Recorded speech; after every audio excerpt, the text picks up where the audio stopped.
Well, good afternoon, folks. Welcome to the 26th Oakwood Cemetery Walk. I don't say annual now because we did miss a year. Wonder why that happened. But it's great that you're here with us this afternoon on behalf of the City of Waukegan, the Waukegan Park District, and the Waukegan Historical Society. Again, welcome.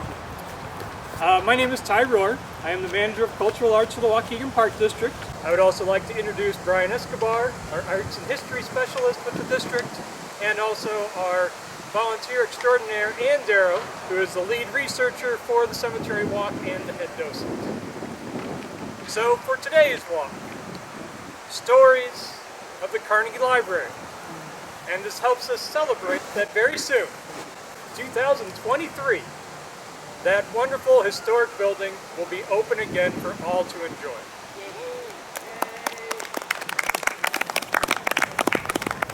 So the team of the Historical Society and the Park District, we are honored to follow in the footsteps of others before us that helped save that building, like the Carnegie Preservation Project. And we are so honored that we are the ones to get those doors open again for all of us to enjoy. Now on to this year's walk. As you're going around, please be careful as you're stepping. There is uneven ground. Lots of acorns this year, walnuts, things like that, so please take your time and be cautious. And let's start off with this gentleman right here. This is Arthur, A.K. Stearns, newspaper man. Why am I standing in front of Oliver Lincoln's tomb? Where does he fit into this story? Well, he was a developer in Waukegan in the 1870s.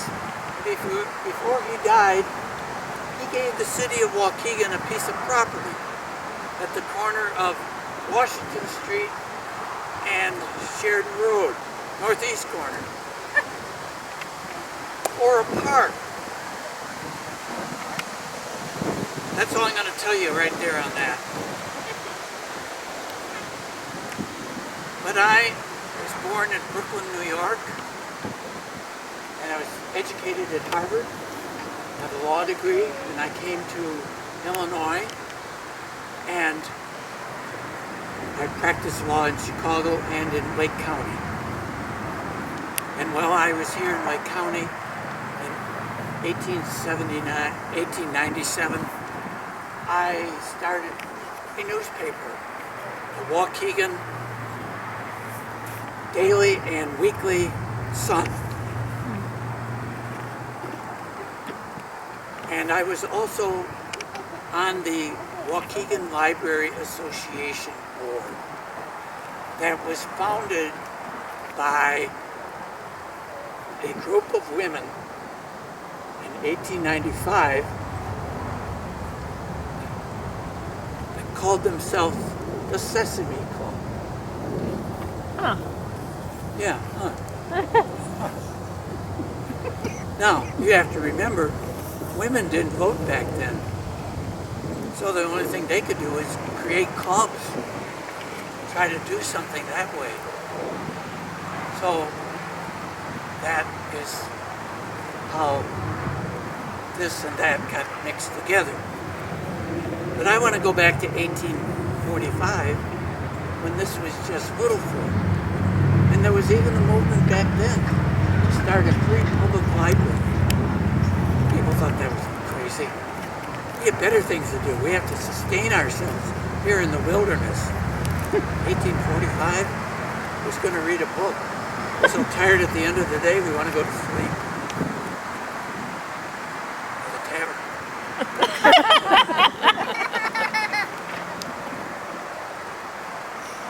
Put away the cookies already? There was a lot of different variations on a theme, like 7 of them, during the whole course of 55 years of trying to get a library here. At one time, the Christian Men's Association had one going for 10 years. And you paid, every quarter you paid a quarter, $1 a year, and you could go into their reading room and you could use their books. And they bought books and they had a librarian. Well, they got into financial difficulty, and the landlord turned the key on the leading room, and that was the end of that.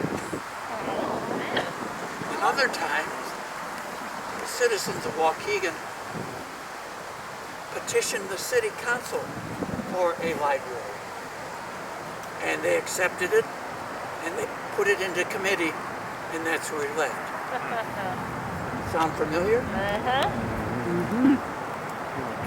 So, 1898, 99, I got the idea as president of the Library Association under the Sesame's Club to write a letter to Andrew Carnegie saying that you owe your employees who work at the wire mill in Waukegan a free library for their children. And we've got the piece of property for it too. Because the Oliver or Lincoln family agreed to change it over to a library site instead of a library, instead of a park site. There was a stipulation on that. And the stipulation was that the city had to put a line item in their budget to finance the librarian and the books every year after accepting this $25,000 for the building. However, there were people in town that said, that library doesn't belong there. It's too busy. It's at the top of a hill. There's a shared road. There's a railroad station. That needs to be out where the poor people can read, who can go to the library during the day, can walk to it, not in the center of town. So that petition was given to the city council as well. And they formed a committee to study it. And the answer was, it's going to be built at Sheridan and Washington Street because we don't have any money to buy another piece of property, and this property was given to us. Yeah. That sound familiar too? Yep. So the library was built. And lo and behold, they didn't have enough money for the heat. The boiler. That sounds familiar. So they wrote Andrew again, and this time with their tails between their legs, and asked him for $2,500 more. And Andrew was very gracious and gave it to him to build the library. So that in a nutshell is how the library and the city got hooked together by not refusing $25,000. Yeah. So now who is this Andrew Carnegie? Who is he? A steel magnet? Was it steel? My name is Steel, yeah. I think. Yeah. Born in 1834 in Scotland. Came to this country when he was a young man, probably about 10 or 12 years old. And they settled in Allegheny County in Pennsylvania, which is in the vicinity of Pittsburgh. And Andrew got a job, probably at about the age of 12. And he was a bobbin boy.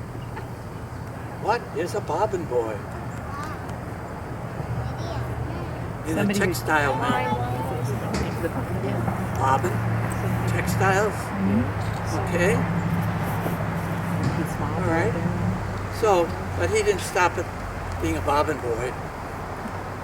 He was interested in telegraph, which is like computers today.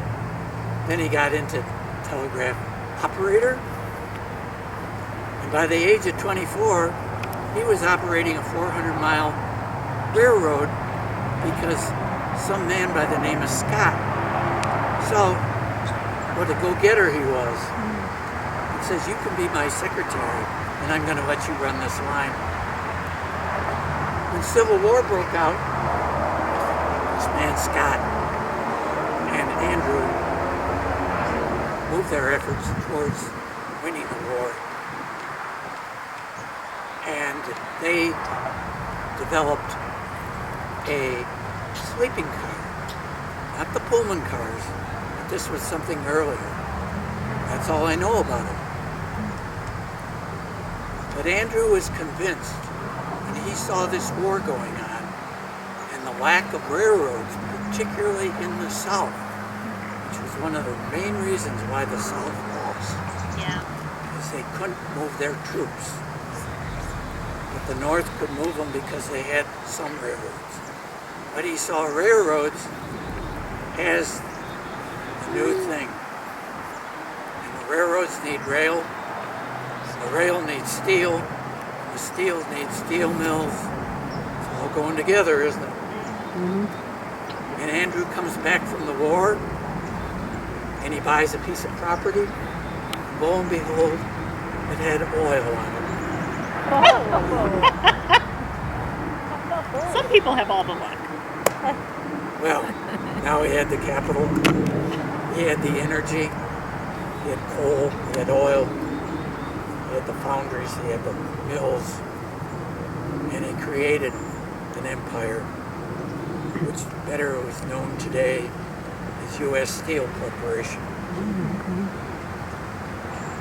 And we had this wire mill down in Waukegan or Marshall, or wherever it is here, that made Waukegan wire. And they made it for, it's the barbed wire. So, to conclude this, it took 55 years to create a Waukegan public library operated by the city that was started by a Sesame Club of women who couldn't vote, and Andrew Carnegie, a bobbin boy from Scotland, to create $25,000 to build this library. So, in a couple of years, as you heard from Ty, we'll be able to enjoy it. So, that's my story. Thank you.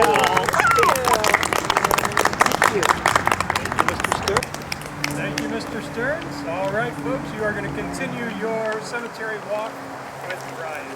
Enjoy.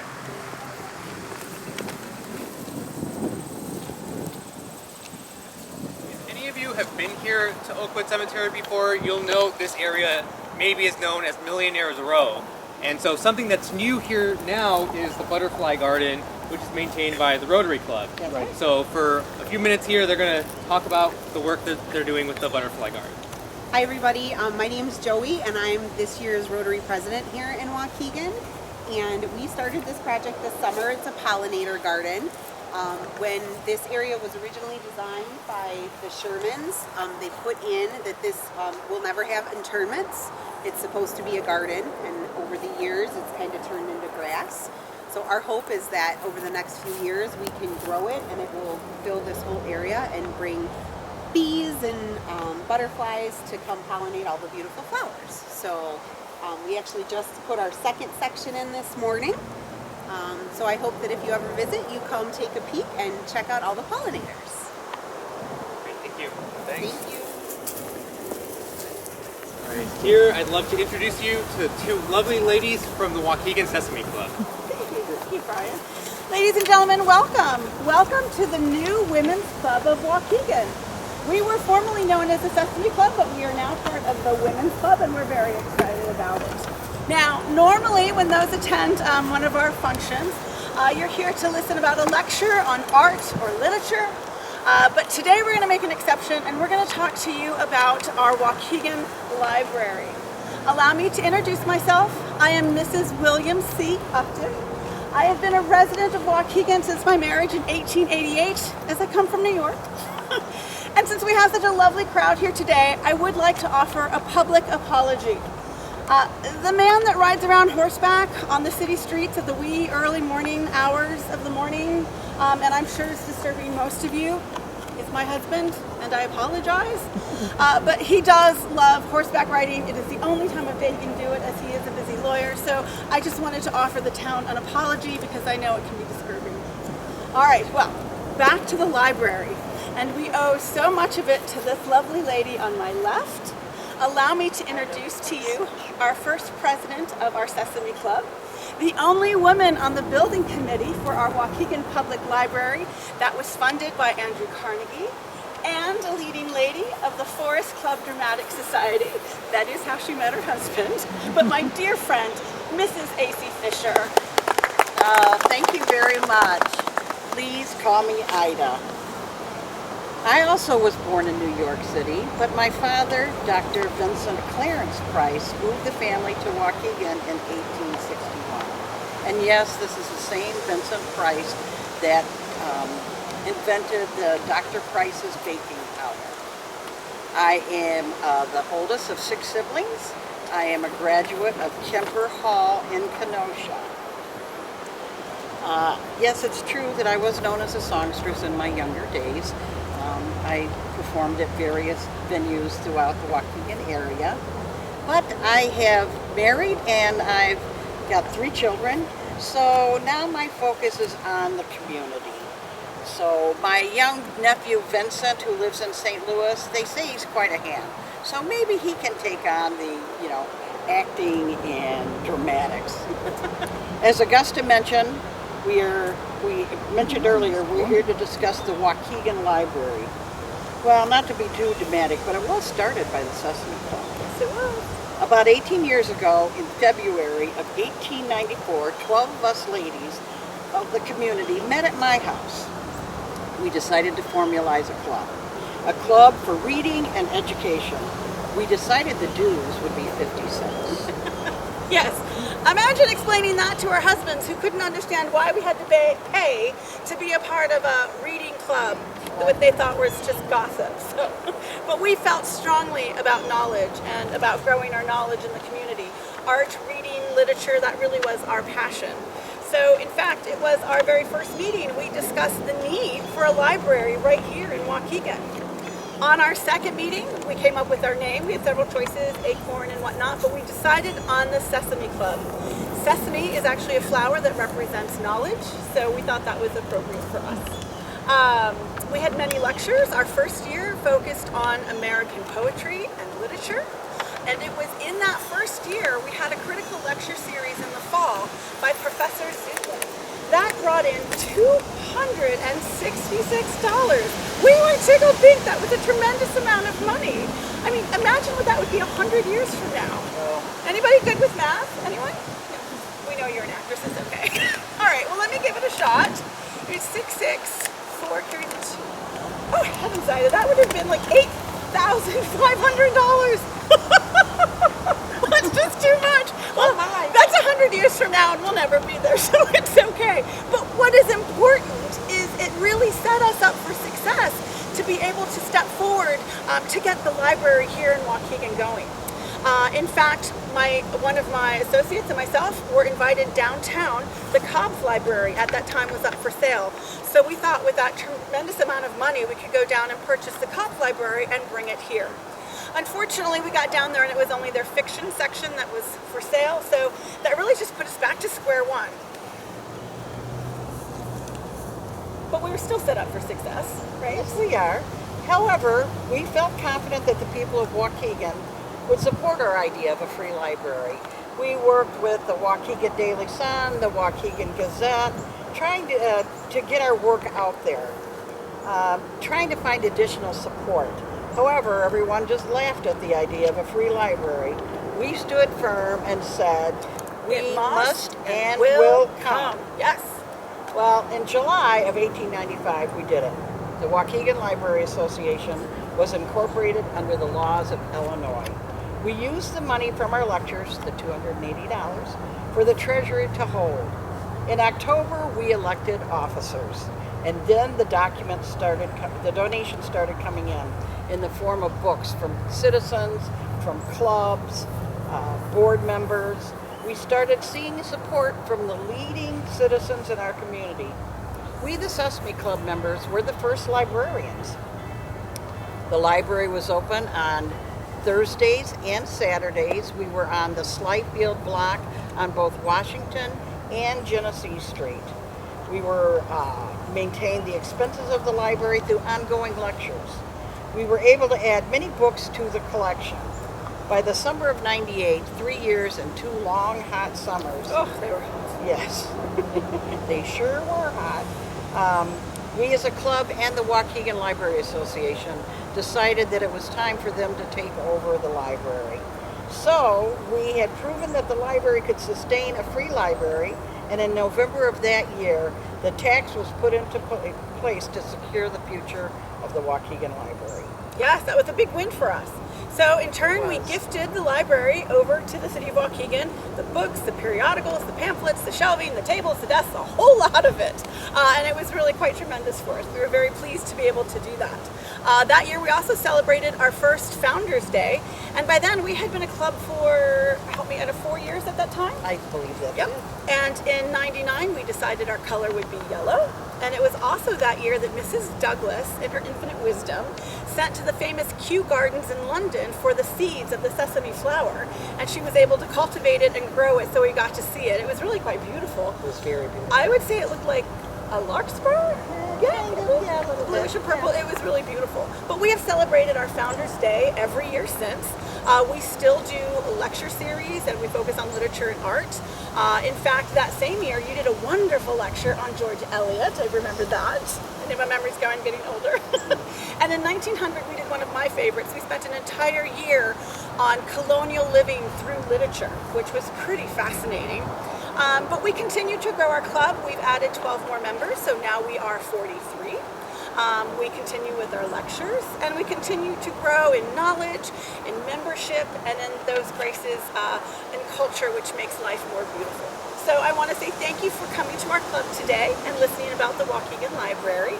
We invite you to attend any one of our many lecture series, but I will give you a tip.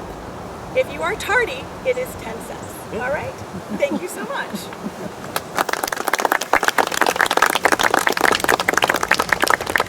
So today, the Waukegan Sesame Club is known as the Waukegan Women's Club, and they're still active here in the city of Waukegan. And really, without these women, we don't have a Waukegan Public Library. So, thank you to them. All right, so from here, we'll move on to the next one. So the look of our Waukegan Carnegie Library, as we know it today, almost wasn't that way 100 years ago. Today, we have Elam Clark and J.K. Orbis to retell that debate.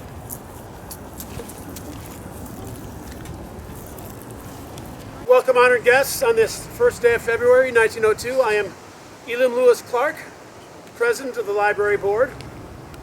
We come here today to hear the opposing opinions of from the Secretary Orvis of the Library Board in regards to which firm, architecture firm that is, which will bring forth this monumental edifice which will surely stand for centuries to come.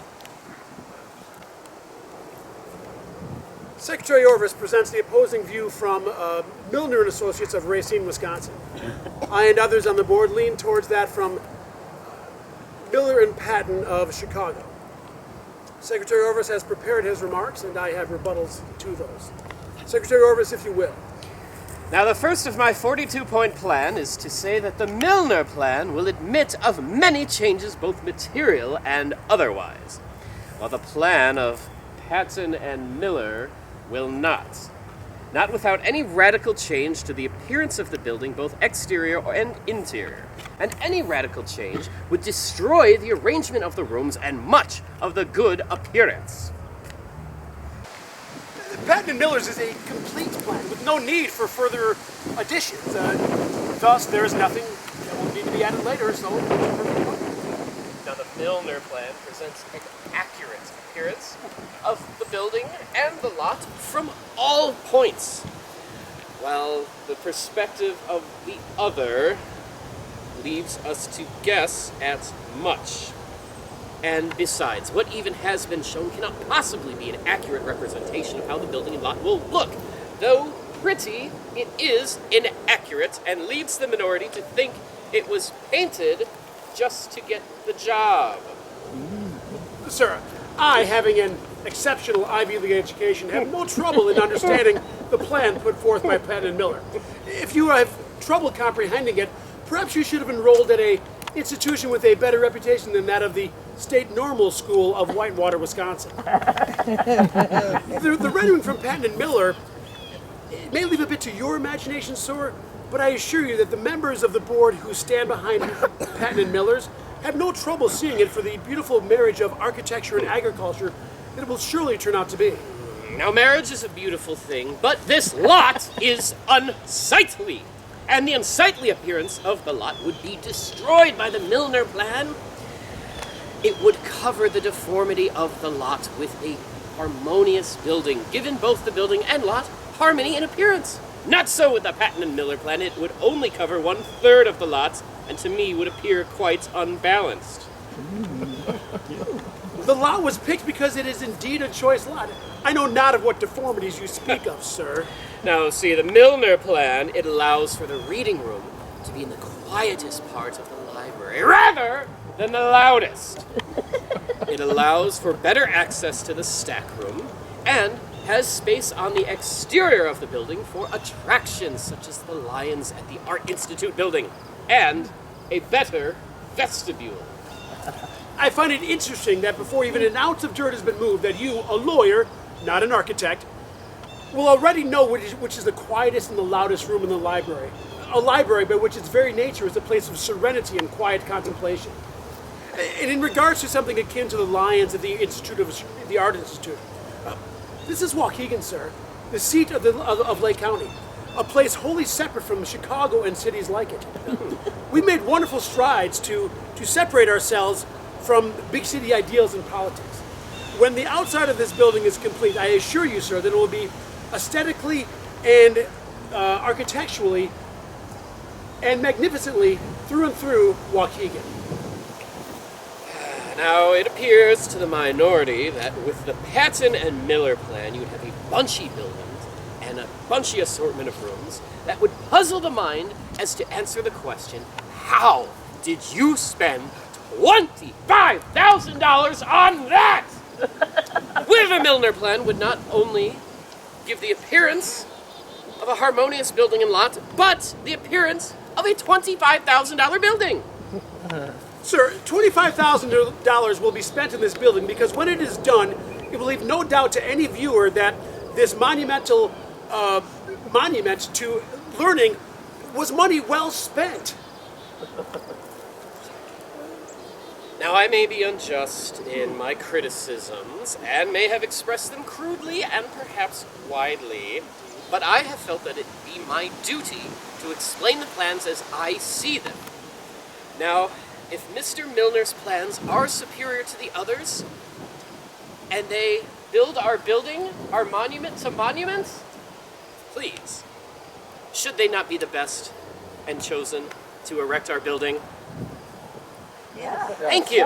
I come here not to besmirch the reputation of Milner & Associates, a fine firm, but to embiggen those of Patton and Miller. Certainly Milner is a fine firm, but nowhere near the reputation of Patton and Miller.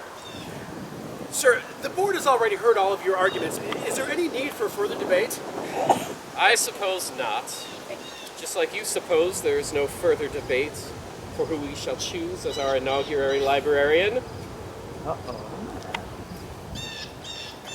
The choice for our first librarian is certainly not set in stone. However, if Lucy Clark, my cousin, were to be nominated, I assure you, sir, that I would recuse myself from that decision. But let me make it clear, sir, she is a woman beyond reproach. A woman who has garnered an exemplary reputation as a librarian already.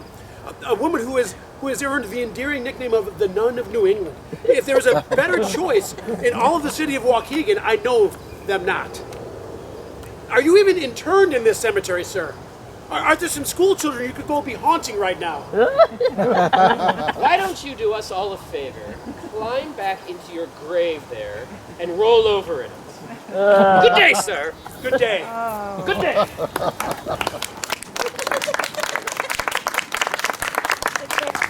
So at at that time, the Waukegan Library Association was a board of 9 people.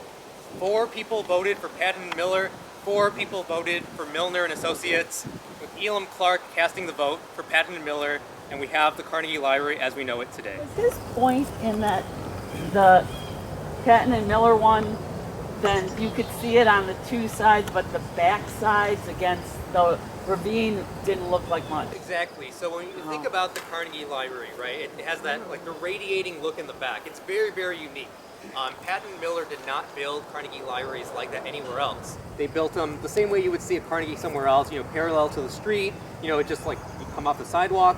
But what they did here in Waukegan, they adopted kind of the same style of architecture you see in Chicago, where it opens to the corner, so it's more inviting.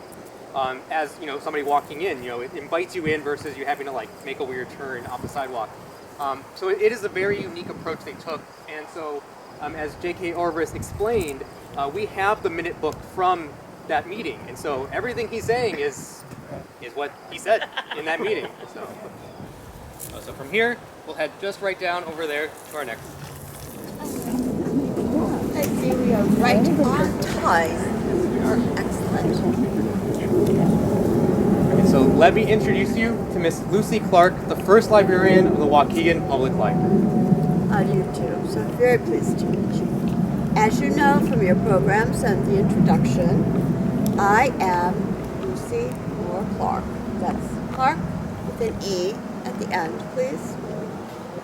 I have listed in the Waukegan directory during my lifetime as I came of age as spinster living with family.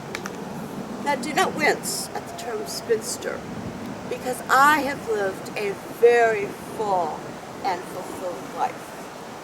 I was born in a beautiful September in 1864, and I died at age 60 in May of 1924. I was able to live through many eras. Born into the late Victorian era, I went through the Edwardian era, I went through World War I, and then I died at age 60 in the roaring 20s of the Jazz Age. So I can't say that I was a lonely spinster. I was an active and happy spinster. And I had a wonderful family. My father and his brothers, all from Vermont, and they were all educated at Dartmouth. My father, Francis, being the youngest, graduated from Dartmouth in 1851. Came to Waukegan to practice law. Apparently, with Dartmouth and all the other East Coast schools, there was possibly a large number of lawyers, so why not go to new territory so you could practice law with less competition? He set up practice, read law, practiced here, and became a judge. He held many offices. He held in organizations and associations and was active in civic life very much. He was also the Chancery of Court appointee, and he was also a director of the First National Bank of Waukegan.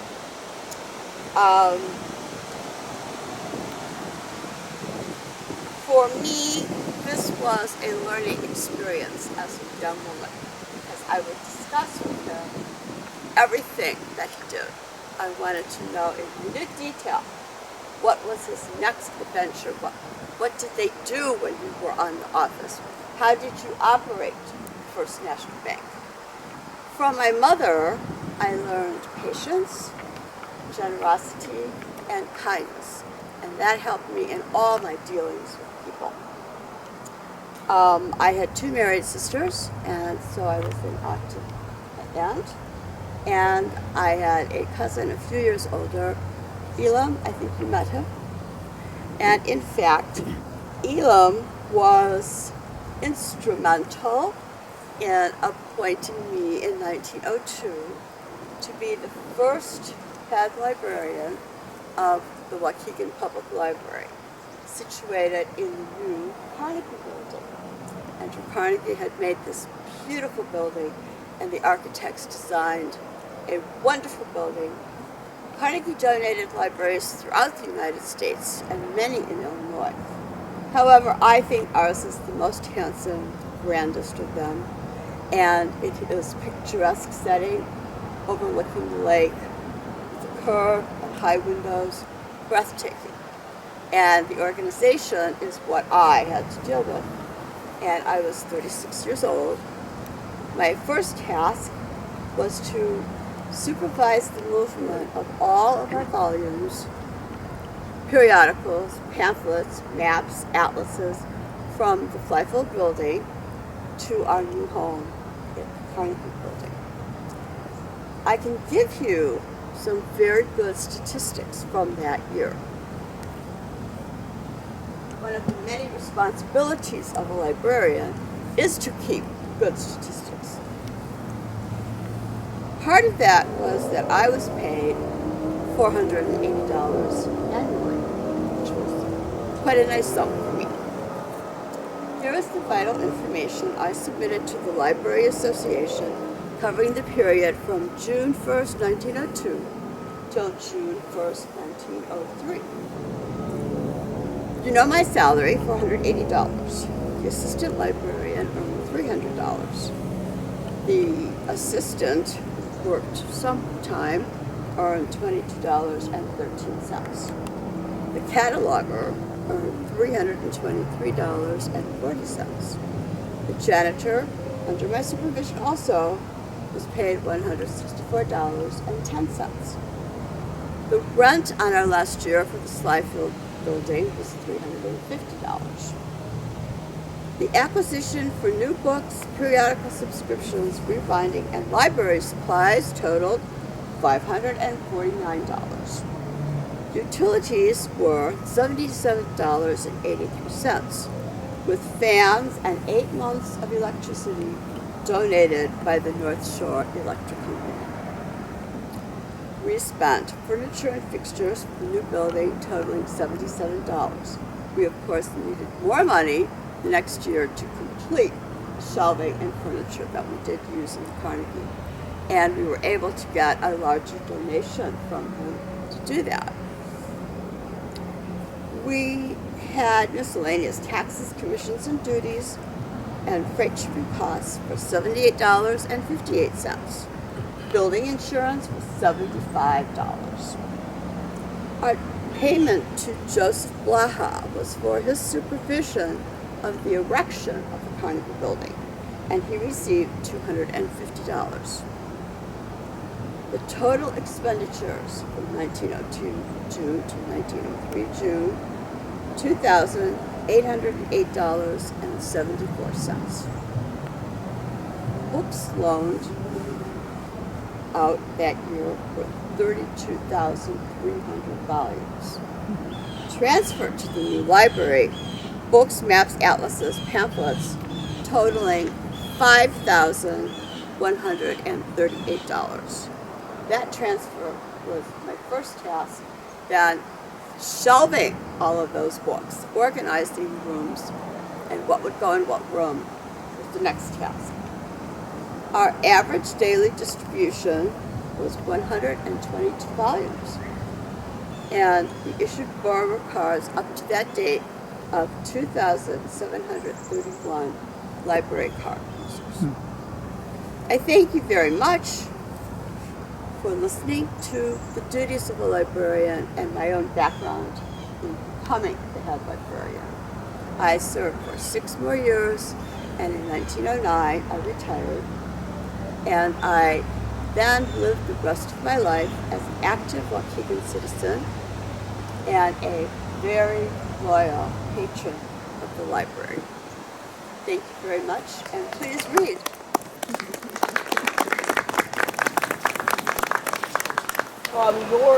Your cousin, who just spoke to us, via the argument that he had with the other lawyer, said that he would recuse himself from, if he was given the job, he would recuse himself from hiring you. So did that happen? Recommended me, but did not vote for me.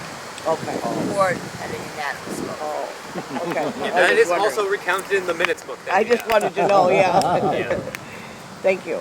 But yeah, I feel I was qualified. Yes, oh, sounds like it. So if any of you are familiar with the Peterson and Patch Funeral Home on Sheridan Road, that is the home that Miss Lucy Clark grew up in. Oh. And she stayed living in there throughout her time in Waukegan. And so following Lucy Clark, Laura Perrin was the next head librarian at the Waukegan Public Library. And following her, it was Ruth Gregory, who would then have the job, like Lucy Clark, to transfer over everything from the first Waukegan Public Library to the new Waukegan Public Library that is now on Clayton Street. All right, so from here, we'll head right over there to our next gentleman.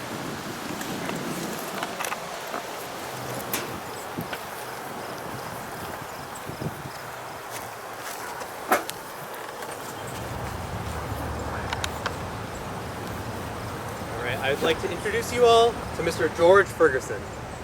Thank you.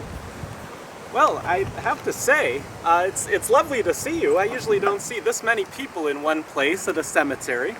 I'm here with a book, one of my favorite books, by my friend Elijah Haynes. I don't know if any of you know Mr. Haynes, but he's one of Waukegan's finest citizens. I love coming down here to read. In some ways, it's a heavy heart. My son George is here. He died a few years back, so I come down, think of him, say some prayers, but also sometimes to read, because reading does a soul good, does a mind good. Now, I am going to be returning this book today to the library from which I got it, and I'd like you to know, because the library isn't associated with me anymore, but I got this library thing started. The story goes back all the way to 1845 when I first arrived to a place called Little Fort. Some of you do not look old enough to remember Little Fort, so I'll have to tell you a little bit about it. I first came from Glasgow, Scotland, to this place, a tiny little place, hardly 400 people at the time. A few businesses, a mill, some homes, many farms, and it had just recently been elected the county seat. Now, are any of you here from Libertyville? Or Burlington? Some people used to call it Burlington. I have to ask, because some people get quite sore from Libertyville about us here in Waukegan being the county seat. They say we stole it from them. Well, I won't get into that story. I don't want to keep you here all day. I did think it was odd when I arrived to this little place, Little Fort, that it had become the county seat. It seemed so small. But what I did love is that it was the county seat and home of one of my favorite buildings in town. Unfortunately, it's gone, but the courthouse. Now, you know there's a courthouse here. Yes, it's a very fine courthouse, but it's not the courthouse I fell in love with. I moved to Little Fort for opportunities. That's why I think most people came here at the start. But I'm the sort of person who follows opportunities, wherever they might be. So, even though Little Fort was certainly growing, there was something bigger in 1849 that I followed all the way out to California. You all know why I went out to California. I went in search of gold. Now, I had a little bit of a background as a miner, and so I had a little bit more luck than most people did in California, and I came back rich. I did strike gold, and I wanted to do something special for the community I had grown to love, and a community that had grown while I was away. In fact, it had grown so much that the people in town decided to get rid of the moniker Little in the name. And by the way, that word moniker is a little new word I learned in this book. But they decided to vote for a new name because they didn't like the word Little being in the name of their town. They felt it was growing, so they changed the name to Waukegan, the name we all know today. Now, with my riches, I wanted to do something good for the community, so I had another little background when I was in Scotland of being a librarian. And while there were some associations in town that called themselves a library, it really hadn't become what I knew a library as. A place where a man could really learn character, better his mind and become better through the reading of books, and a certain kind of book too. No flub-dub, no fiction. What a waste of time. Fiction books, that doesn't help you become a man, that doesn't help your mind. I had only a certain type of books in my library. Science books were certainly acceptable. Books on political theory, of course, history, of course, and of course, the best kind of books, religious books. Books of a religious nature certainly could help a man's character. And so, the way I saw it, there were good books laying around in people's homes, so I used some of my money to buy a little bit of space in that wonderful courthouse we had. And so I paid a little money, reserved the room, and then I got some help from the community who gave the books of those certain nature. Again, no fiction. I turned those away right at the door. But our library grew. In 1848, I started what many call the Joint Stock Association Library. And that year, there were over 150 books, and the collection continued to grow. I was so proud of that. Now, a few years after, you all know this now, you all seem old enough to remember the war between the states. What a terrible war. And it was actually a terrible time for my family as well. My second born son, George, had passed away in 1860, and then again, of course, that war breaks out. My eldest son and I, patriots that we were, joined the Union Army to fight against the rebels. And I came back with even more skills to lead people. Skills that I'd honed in the Army during the war between the states. And so I came back here and used those, certainly to become a better librarian, but also I decided to run for certain political offices in town. Ultimately, I became the city's constable, and one of the best perks of being constable was I was in the courthouse quite frequently and could keep an eye on my library, which at that time had grown just like the community of Waukegan had grown. We had now had a railroad in town, more and more people coming for more opportunities in the city. Now, friends, of course, you know how this story ends if you're here in Waukegan, and even if you're here from Libertyville. Some of you saw this next part of my story as an opportunity. I'll never forget the day. It's a day in October the 21st, just a few years back, 1875. I was shaken by the sound of fire alarm bells throughout the city, and as I left my home, started to inquire among the people in the street what the fuss was about. I was told that the courthouse was on fire. I rushed with all I could to the courthouse. By the time I got there, it was engulfed in flames. Despite the best and heroic efforts of our firemen in the city, the building was in ruins, and so too my wonderful library. I was so disgusted that some people in town thought this was wonderful. They didn't like the old courthouse, they thought the city had outgrew it and wanted a newer, finer courthouse. And I was sickened by those folks in Libertyville who thought this was the moment they were going to get back the county seat because Waukegan no longer had a courthouse. I was in despair about my library. But the great thing is there were folks in Waukegan, always a community that comes together in a time of crisis. They got other library associations involved. I'd like to say that I inspired them. But now there are a number of places throughout the city where you can go and take out a book if you are able. Just like in my day, sometimes in my library, sometimes there was a fee involved, but if you didn't have money, I never troubled. If we took down a little information from you, we'd know we'd get the book back, and that's the same way that the libraries operate now. And so I'm glad that they're there, but please, please, please don't forget, if you do take one of Mr. Haynes's books or any of the other books in our fine library, remember it was me, George Ferguson, who started it all. Thank you. Thank you, Mr. Ferguson. So from here we will head over to our last mysterious figure. Sounds fictional.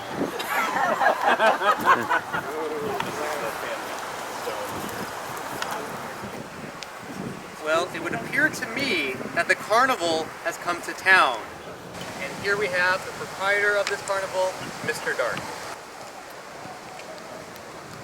Drifting with the current down a moonlit stream, while above the heavens in their glory gleam, and the stars on high twinkle in the sky,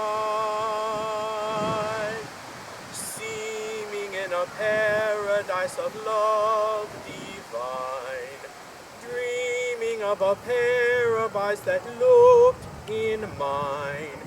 Beautiful Ohio, in dreams again I see visions of what used to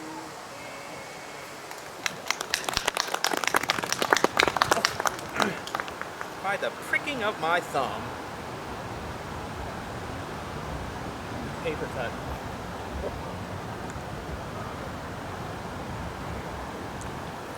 I'm not Mr. Bradbury.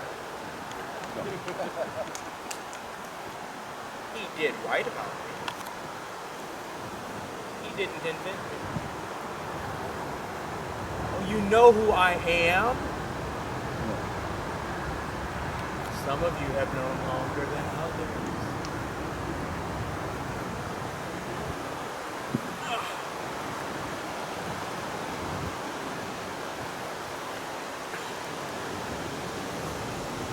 Children love carousel. And I greatly enjoy admitting children into the carnival so that they can ride around,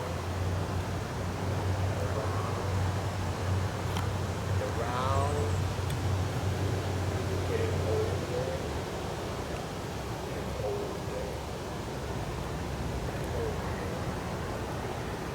But I most enjoy, with every admission, I get a new tattoo. Oh. Jim. James. James is William's best friend. William? Well, his father is employed at the new library in town.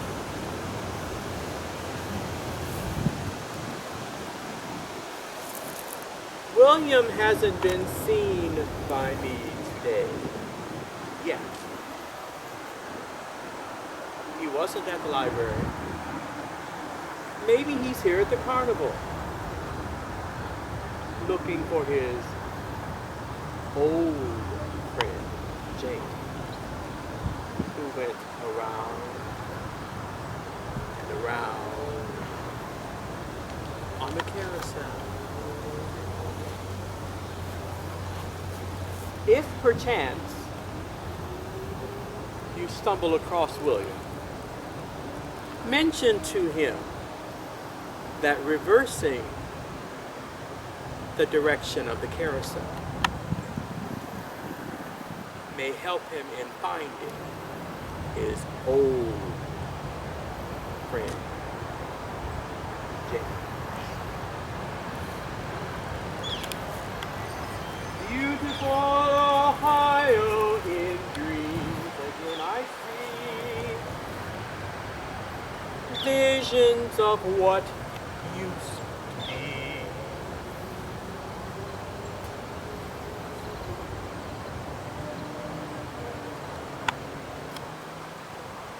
I believe this man's fictional performance has concluded. Waste of time. But let us thank him anyway.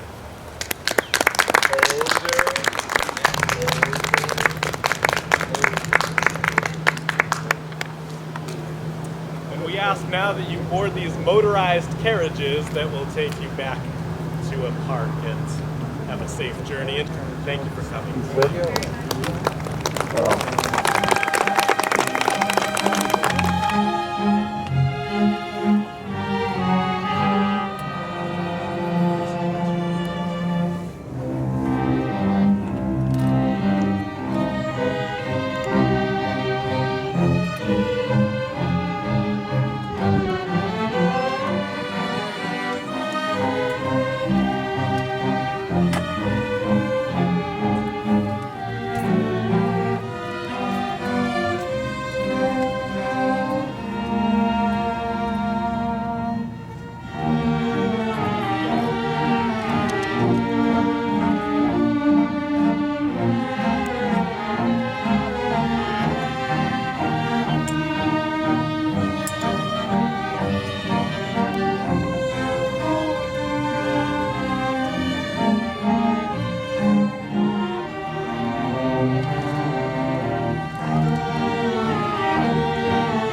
I've got cookies for everybody. But